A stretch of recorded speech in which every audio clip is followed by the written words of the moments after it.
Hello friends, welcome back to new video. आज हम कुछ ऐसे स्टॉक डिस्कस करेंगे जिनमें आने वाले समय में हमें एक अच्छा मूवमेंट देखने को मिल सकता है और इन स्टॉक को हम स्विंग ट्रेडिंग के लिए अपनी वॉच लिस्ट में रख सकते हैं। तो चलिए हम वीडियो स्टार्ट करते हैं। लेकिन वीडियो स्टार्ट करने से पहले एक डिस्क्लेमर देना चाहूंगा, ये वीडियो ओनली एजुकेशन पर्पस के लिए बनाया जा रहा है। इसमें किसी प्रकार की बाय सेल या होल्ड करने की कोई रिकमेंडेशन नहीं दी जा रही है। तो पहला स्टॉक हमारे पास स्ट्राइड्स फार्मा है और यहाँ पर वीकली टाइम फ्रेम लगा हुआ है। वीकली टाइम फ्रेम पर यदि हम देखें तो हमारे पास ये एक इम्पोर्टेंट यहाँ पर आपको एक रेजिस्टेंस एरिया दिखाई दे रहा है। इस रेजिस्टेंस का यहाँ पर हमको ब्रेकआउट देखने को मिला और यहाँ पर यदि हम देखें तो हमको एक कप एंड हैंडल पैटर्न देखने को मिला और कप एंड हैंडल पैटर्न का ब्रेकआउट यहाँ पर हो चुका है।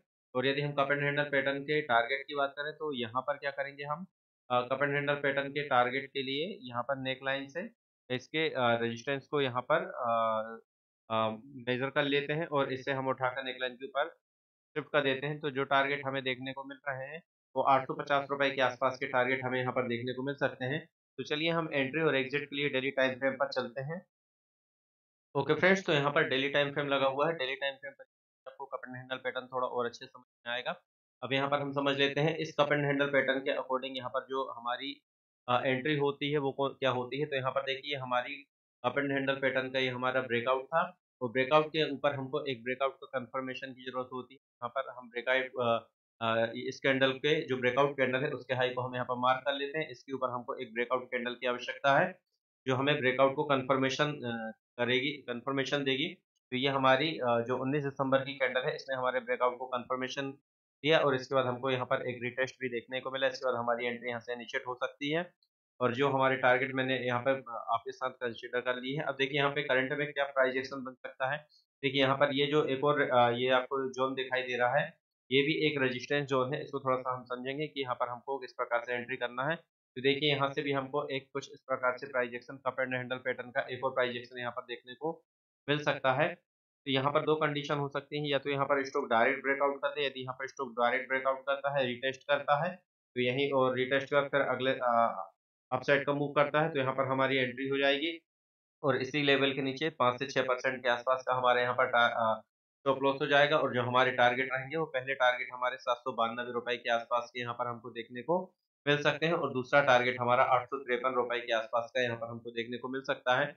यहाँ पर दूसरी सिचुएशन ये हो सकती है कि स्टॉक यहाँ पर एक छोटा-सा 1-2 दिन कुछ टाइम यहाँ पर व्यतीत करे और यहाँ पर एक छोटी-सी एक रेंज सी बन जाए और रेंज बनने के बाद यहाँ पर ब्रेकआउट होता है। यहाँ पर जैसे ब्रेकआउट होता है तो इस रेंज के नीचे स्टॉप लॉस लगा के हमारी यहाँ पर एंट्री हो सकती है। तो चलिए हम अपने नेक्स्ट स्टॉक के पास चलते हैं। नेक्स्ट स्टॉक हमारे पास सिंजियन इंटरनेशनल है। यहाँ पर देखिए स्टॉक में हमको एक डबल बॉटम, ये पहला बॉटम हो गया और ये दूसरा बॉटम बनता हुआ दिखाई दे रहा है। इसे हम डब्लू पैटर्न भी कहते हैं। इस प्रकार से यहाँ पर डब्लू पैटर्न हमको यहाँ पर बनता हुआ दिखाई दे सकता है। तो चलिए यहाँ पर देखिए इस डब्लू पैटर्न की यहाँ पर ये नेक लाइन होगी। ये एक इम्पोर्टेंट यहाँ पर रेजिस्टेंस, देखिए स्टॉक ने यहाँ पर रेजिस्टेंस लिया। इससे पहले ये एक इम्पोर्टेंट सपोर्ट एरिया था। स्टॉक ने यहाँ पे इस रेंज में मल्टीपल टाइम यहाँ पर सपोर्ट दिया था। अब हमारे लिए एक रेजिस्टेंस एरिया होगा तो यही हमारा टारगेट होगा। इस टारगेट के लिए हम यहाँ पर ट्रेड को इनिशिएट कर सकते हैं। अब यदि हम बात करें कि यहाँ पर जो हमारा ट्रेड होगी उसकी एंट्री कहाँ पे होगी, तो ये देखिए आपको ये रेड लाइन एक आती हुई दिखाई देगी। ये red line 50 day moving average है। इस मूविंग एवरेज ये देखिए यहाँ पर ये स्टॉक यहाँ पर अभी हमको डे मूविंग एवरेज के नीचे ट्रेड करता हुआ दिखाई दे रहा है। देखिए यदि हम यहाँ पर करंट लेवल पे भी एंट्री ले सकते हैं या फिर हमारी जो एंट्री होगी वो आप इस लेवल के ऊपर भी आप अपनी एंट्री को यहाँ पर इनिशिएट कर सकते हैं। यहाँ से भी हमको एक रिजेक्शन देखने को मिला था। तो इसके ऊपर यदि ब्रेकआउट होता है तो ब्रेकआउट के बाद हमारी यहाँ पर एंट्री हो जाएगी और 5 से 6% का यहाँ पर हमारा स्टॉप लॉस रहेगा। रिटेस्ट के बाद यहाँ पर हमको ये वाले लेवल और इसके बाद आने वाले समय में हमको ये वाले लेवल भी देखने को मिल सकते हैं। या फिर यहाँ पर दूसरी स्थिति ये हो सकती है कि आप यदि थोड़ा-सा रिस्क लेना चाहते हैं, तो आप यहाँ पर करंट लेवल पे भी यहाँ पर एंट्री ले सकते हैं। यहाँ से हमारा रिस्क और रिवार्ड फेयरेबल बन जाएगा क्योंकि देखिए एक इम्पोर्टेंट सपोर्ट है। इस सपोर्ट के नीचे यदि स्टॉक आएगा तो वैसे भी यहाँ पर स्टॉक का ये सपोर्ट एरिया फेल हो जाएगा। तो इसके नीचे यदि यहाँ पर हम अपना स्टॉप लॉस मैनेज करके चलें और इस लेवल के आसपास भी हम अपनी एंट्री ले सकते हैं। तो यहाँ पर स्टॉक कुछ इस प्रकार से कर सकता है कि यहाँ पर स्टॉक 1, 2, 3 दिन कुछ थोड़ा-सा टाइम निकाले और इसके बाद यहाँ पर एक हमको इस रेंज का ब्रेकआउट करे और ब्रेकआउट करने के बाद हमको एक अच्छा टारगेट यहाँ पर देखने को मिल सकता है। नेक्स्ट स्टॉक हमारे पास फ्लोरेस्ट लैब्स है। यहाँ पर हम देख सकते हैं कि स्टॉक ये एक इम्पोर्टेंट रेजिस्टेंस एरिया था। इस रेजिस्टेंस एरिया में स्टॉक ने मल्टीपल टाइम यहाँ पर रेजिस्टेंस फेस किया और उसके बाद हमको एक अच्छा यहाँ पर ब्रेकआउट अ, होता हुआ दिखाई दे रहा है। अभी ब्रेकआउट नहीं हुआ है क्योंकि देखिए क्लोजिंग इस लेवल के ऊपर अभी हमारे पास नहीं आई है। तो इस लेवल के ऊपर हमको एक क्लोजिंग चाहिए। क्लोजिंग के बाद यहाँ पर यदि एक हमको रिटेस्ट देखने को मिल जाता है, बहुत अच्छी बात होगी क्योंकि रिटेस्ट होने के बाद हमारा स्टॉप लॉस भी और छोटा हो जाएगा और रिस्क रिवार्ड रेशो हमारे पास बहुत अच्छा हो सकता है और हमारा जो पहला टारगेट रहेगा ₹480 तक के टारगेट हमको यहाँ पर देखने को मिल सकते हैं, जो कि इस स्विंग के आसपास के टारगेट होंगे। और यदि हम बात करें कि यहाँ पर देखिए, यदि यहाँ पर हमारे पास कुछ इस प्रकार का प्राइजेक्शन हमको बनता हुआ दिखाई देगा, थोड़ा-सा हम इसको अच्छे से समझेंगे। यहाँ से हमको एक ब्रेकआउट देखने को मिला, ब्रेकआउट के बाद हमको एक रिटेस्ट देखने को मिलता है और रिटेस्ट के बाद फिर यहाँ से अपसाइड का मूवमेंट देखने को मिलता है। तो यहाँ पे 5 से 6% के आसपास इसके नीचे हम अपना स्टॉप लॉस यहाँ पर रख लेंगे और इस टारगेट के लिए हम यहाँ पर स्टॉक में एंट्री ले सकते हैं। इसके साथ-साथ यदि हम देखें तो स्टॉक कंटिन्यूअसली ये 50 डे मूविंग एवरेज है। देखिए 50 डे मूविंग एवरेज को काफ़ी अच्छे से स्टॉक यहाँ पर सपोर्ट कर लेता हुआ चल रहा है। यहाँ पर हमको एक ब्रेकडाउन देखने को मिला, लेकिन यहाँ पर देखिए तुरंत ही स्टॉक में यहाँ पर एक अच्छा अपसाइड का मूवमेंट हमको देखने को मिला। चलिए हम नेक्स्ट स्टॉक की तरफ चलते हैं। नेक्स्ट स्टॉक हमारे पास मोतीलाल ओसवाल है।